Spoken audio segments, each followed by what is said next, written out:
जाति खत्म खुद मोहन भागवत नहीं करना चाहते। इस देश के अंदर जो आरएसएस कहता है हमेशा उसका उल्टा करता है। यदि वो कहता है जाति खत्म होनी चाहिए तो उसकी सीधी सीधी इंटेंशन है कि जाति बनी रहनी चाहिए।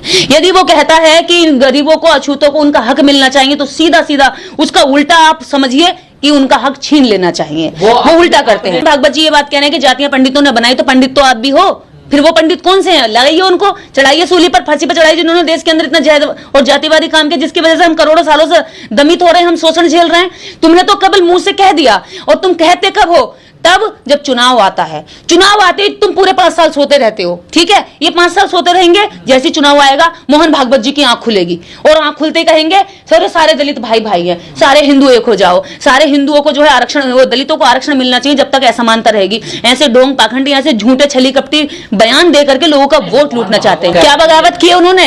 बगावत कर रहे हैं। जाति खत्म होनी चाहिए, तो जाति चाहिए, कोई विरोध नहीं झेल रहे। वो उनको पता है कि थोड़ा सा इन लोगों को मैं गाली खाऊंगा और इनका वोट लूट लूंगा, क्योंकि सत्ता में बने रहना चाहते हैं। उन्हें सत्ता का शौक है, वो सत्ता के बाहर रहना नहीं चाहते, और सत्ता लाने के लिए इस देश के गरीब जनता को उलझाने के लिए मीठी मीठी बातें करना पड़ता है। आप लोग तो बाबा साहब को मानते हैं ना। बाबा साहब ने तो सबको अपने अपने धर्म में आस्था रखने की आजादी दी है। बाबा साहब ने जब सबको अपने धर्म में आजादी दी है तो बाबा साहब ने अपने धर्म से छुटकारा, जिस गुलामी और गुलामी से भी छुटकारा पाने की आजादी दी है ना, बाबा साहब ने आजादी ही नहीं दी, उसका रास्ता भी दिया है, और उस रास्ते पर चल के भी दिखाया है कि मैं ब्रह्मा विष्णु गणेश गौड़ी गणपत को ईश्वर नहीं मानूंगा, और विष्णु का 11वां अवतार भगवान बुद्ध थे, इसको, इस प्रचार को मैं पागलपन समझूंगा। ये बात मैं नहीं कह रही हूँ, बाबा साहब डॉक्टर अंबेडकर कह रहे हैं, और हम बाबा साहब डॉक्टर अंबेडकर के फॉलोवर हैं। एक 8 साल के बच्चे को घड़े में पानी छूने पर मार दिया जाता हो तो वो धर्म है? ये सनातन परंपरा थोड़ा ही है। ये क्या है फिर? ये कहाँ से आई? ये तो इंसानों की कहाँ से आई? वो इंसान किस धर्म के फॉलोवर है? कभी क्रिश्चियन ने तो नहीं मारा पानी पीने पर,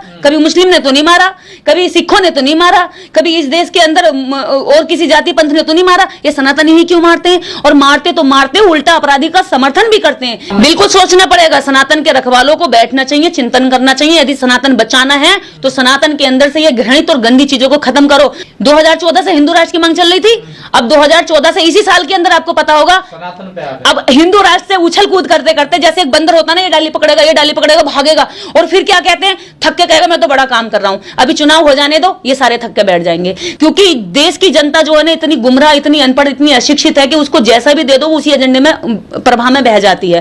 क्योंकि कहते हैं कि जिंदा लोग हमेशा सवाल करते हैं, हम जैसे कुछ जिंदा लोग इनसे करते रहेंगे और लोगों को जगाते भी रहेंगे। पर प्रधानमंत्री कह रहे हैं कि विपक्ष को इस मुद्दे पर जवाब दो, सनातन पे। अपने मंत्री नेताओं से कह रहे हैं वो ठीक से जवाब दो। तो दीजिए ना जवाब, हम तो कह रहे हैं जवाब दीजिए। सनातन के अंदर शूद्रों के पहले बच्चे को यदि वो लड़का हो जाए तो गंगा में प्रवाह करने की परंपरा थी। कोई अपने बच्चे को, जानवर भी अपने बच्चे को नहीं छोड़ता, लेकिन शूद्रों के साथ सनातन परंपरा ने कहा। खत्म हो गई ना। तो खत्म किसने की? सनातनियों ने नहीं की भैया। यही तो हम कहना चाह रहे हैं। सनातनी कभी भी अपनी गलत चीजों का ना तो विरोध करते हैं ना छोड़ते हैं, उनका समर्थन करते हैं। यदि कोई गलत काम करता भी है तो उसको प्रोटेक्ट करते हैं। उसको देखिए विरोध किया राजा राममोहन राय ने सती प्रथा का विरोध नहीं किया, विलियम लॉर्ड बेंकेट ने किया। विलियम लॉर्ड बेंकेट ने कानून बनाया कि कोई भी इस देश के अंदर किसी भी औरत को जिंदा अग्नि में नहीं जलाएगा। यदि जलाया तो उसके खिलाफ कानून बनेगा। उस कानून को वो इंग्लिश में, बंगाली भाषा के बीच में ट्रांसलेट नहीं कर सकते थे, वो अंग्रेजी में बता नहीं सकते थे लोगों को, और अगर वो अंग्रेजी में बताने जाते तो उनके कार्यकर्ता, उनके कर्मचारी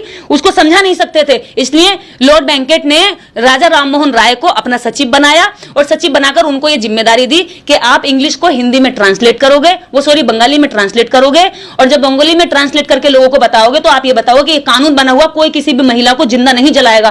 तो राजा राममोहन राय चतुर आदमी थे। राजा राममोहन राय ने अपने ऊपर टैग ले लिया। देखिए चालाकियां इनकी, काम कोई करे नाम कोई हो जाए, और काम त्याग कोई करे फेमस कोई हो जाए। तो ये तो सनातन में परंपराएं रही हैं। डेंगू बीमारी थी, लोगों को तकलीफ देती थी, खत्म कर दी। मलेरिया तो देखिए सनातनी थे। नहीं, स्वामी विवेकानंद खुद कह सकते हैं, कुत्ते को साथ बिठा सकते हो, छछूंदर को दूध पिला सकते हो, गाय को माता बता सकते हो, बिल्ली को मौसी बता सकते हो, लेकिन अपने ही जैसे कुछ लोगों के साथ बैठने में तुम्हें घृणा आती है, उनको नीच बताते हो, तुम्हें शर्म नहीं आती। खुद स्वामी विवेकानंद के ये वक्तव्य मैं नहीं कह रही हूँ। तो सनातनी थे, लेकिन सनातन में उन्होंने सनातन के अंदर जो कुछ चीजें थी उनको दूसरा रूप बनाए रखा। क्योंकि अगर बाबा साहब डॉक्टर अंबेडकर उस समय पूरी तरीके से बौद्ध धर्म की तरफ जाने को तैयार थे और पूरे देश के अंदर एक अकेले आइकन थे जिनकी बात आम जनता, गरीब आवाम मानती थी, तो बहुत ही शातिराना तरीके से विवेकानंद जी को लगा कि सारे लोग उधर भाग जाएंगे, इसलिए उन्होंने क्या करा कि सनातन से लोग इधर को ना भागे, एक बीच में एक बैरिकेड्स लगा दिए। क्या कहते हैं उसको आप? बैरियर कहते हैं ना, बैरिकेड्स कहते हैं वो जो रास्ते में होते, जिस पर बैरिकेड्स लगा दिया और उस पे लगा करके उन्होंने कहा कि देखो ये बुरा है तो कोई बात नहीं, आप इसको ले लो, यानी वो मध्यम मार्ग दे करके उनको रोक लिया। लोग भाग रहे थे, लोगों को पता था कि इस धर्म में कुछ नहीं है, लोग मुस्लिम बन रहे थे, बड़ी बड़ी तादाद में क्रिश्चियन बन रहे थे, क्योंकि क्रिश्चियन लोगों ने कह दिया था कि किसी भी गरीब आदमी के जीवन को उठाने के लिए दो चीजें महत्वपूर्ण, पहला शिक्षा और दूसरा स्वास्थ्य। उन्होंने शिक्षा भी दी, सबके लिए स्कूल खोले। मैं सहमत हूं स्टालिन के बयान पर। इस देश की सारी आवाम जो आर्टिकल 51A को मानती है, 51A कहता है कि इस देश के अंदर प्रत्येक नागरिक की जिम्मेदारी है कि साइंटिफिक टेम्परामेंट का प्रचार करे, उस पर काम करे, उस पर बात करे, और उसी के आधार पर आज साइंस आगे बढ़ रहा है। मैं संविधान की पक्षधर हूं और संविधान के तहत जो भी बीमारी देश के लिए घातक होगी, जो भी बीमारी, जो भी सोच या जो भी विचारधारा देश की जनता के लिए, देश की तरक्की में रुकावट बनेगी, हम उसका विरोध करेंगे। हम सही के साथ हैं, हम संविधान के साथ हैं। यह धार्मिक भावना क्या होती है? रोते रहते हैं धार्मिक, हमारी भावना तो धार्मिक हाथ नहीं होती, हम भी तो धार्मिक है, हमारी तो हाथ नहीं होती, मुसलमानों की हाथ नहीं होती, क्रिश्चियन की हालत नहीं होती, सिखों की हाथ नहीं होती, हम दलितों की करोड़ों सालों से ये लोग हमारे साथ शोषण कर रहे हैं, हमारी आहत नहीं होती। इनकी भावनाएं हैं या वो छुई मुई का पेड़ है जो छूते मुरझा जाती है, हमें समझ में नहीं आता। और पहली बात यह है, मैं किसी भी धर्म के अंदर अगर सिखों के आप धर्म की एक गलती हुई है तो सिख के धर्म में आप देखिए, अगर कहीं प्राकृतिक आपदा आती है तो वो खाना लेके पहुंच जाते हैं। कभी आपने सनातनियों को देखा है क्या?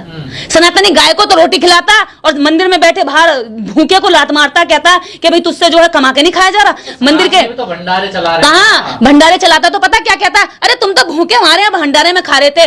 रात दिन लंगर चलाता सिख, लेकिन कभी किसी को जलील नहीं करता, कभी किसी की बेइज्जती नहीं करता, देखा है क्या कभी? और उसकी जूठन धोता, उसका गंदा धोता है। धर्म के प्रति कट्टर है तो वो मानवता के प्रति भी है, वो मानवता भी करता है, वो मानवता के प्रति भी जाता है। और धर्म की बात अगर है तो मैं ये कहना चाहती हूँ, इस देश के अंदर सबसे ज्यादा डेंगू, मलेरिया, HIV, एड्स की जैसी बीमारियों के साथ अगर हम तुलना कर रहे हैं, और मैं ये मानती हूँ देश के अंदर अगर सिखिज्म भी बढ़ा है, अगर मुस्लिम जो कन्वर्टेड लोग हैं वो भी इसी देश के वो लोग हैं जिनका शोषण किया गया है, जिनकी हालत बद से बदतर रखी गई है, तो वो अपना सम्मान पाने के लिए जहां गए, उनकी मर्जी थी, ये रोक लेंगे। किसी में दम है कि आप जबरदस्ती लाठी की चोट पर अपने घर में रोकोगे? जिसको सम्मान जहां मिलेगा वो वहां जाएगा। हमने नहीं गाली दी, सनातन खुद हमारे लिए गालियां लिखता है। सनातन हमें कहता है कि शूद्र का काम सेवा करना है, शूद्र कभी मालिक नहीं बन सकता, शूद्र कभी धन का संचय नहीं कर सकता, शूद्र कभी संपत्ति नहीं रख सकता, शूद्र की स्त्रियां ब्राह्मण का हमेशा उपभोग करने का सामान रहेंगी, शूद्र यदि धन इकट्ठा करता है तो ब्राह्मण जब चाहे तब उसको छीन ले।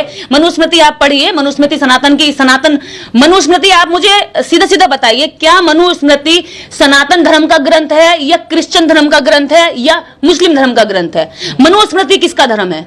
ये कहते हैं कि हम मनुवादी हैं। जब मनु की औलादें खुद को मानते हैं तो मनु की लिखी गंदी बातों पर शर्म आती है तो ये उसको एक्सेप्ट क्यों नहीं करते? इनको करनी चाहिए ना। क्या कभी करते हैं ये कि मनु ने जो नीचता लिखी है, जो गंदगी लिखी है, उसको हम एक्सेप्ट करते हैं, उसके लिए शर्मिंदा होते हैं? कभी शर्मिंदा नहीं होते। कई लोगों ने ऐसी चीजों का विरोध भी किया। किसने विरोध किया मुझे बताइए। इस खबर को देखने के बाद क्या है आपकी राय? नीचे दिए गए कमेंट बॉक्स में दीजिए अपनी राय। ऐसी तमाम बड़ी खबरों को देखने के लिए जुड़े रहिए हमारे साथ। खबर अच्छी लगे तो लाइक कीजिए और शेयर कीजिए, और हाँ, चैनल को सब्सक्राइब कर घंटे वाली बटन को दबाना ना भूलिए। फिर आते हैं आपके बीच कुछ खास खबरों के साथ। तब तक के लिए नमस्कार, जय भीम।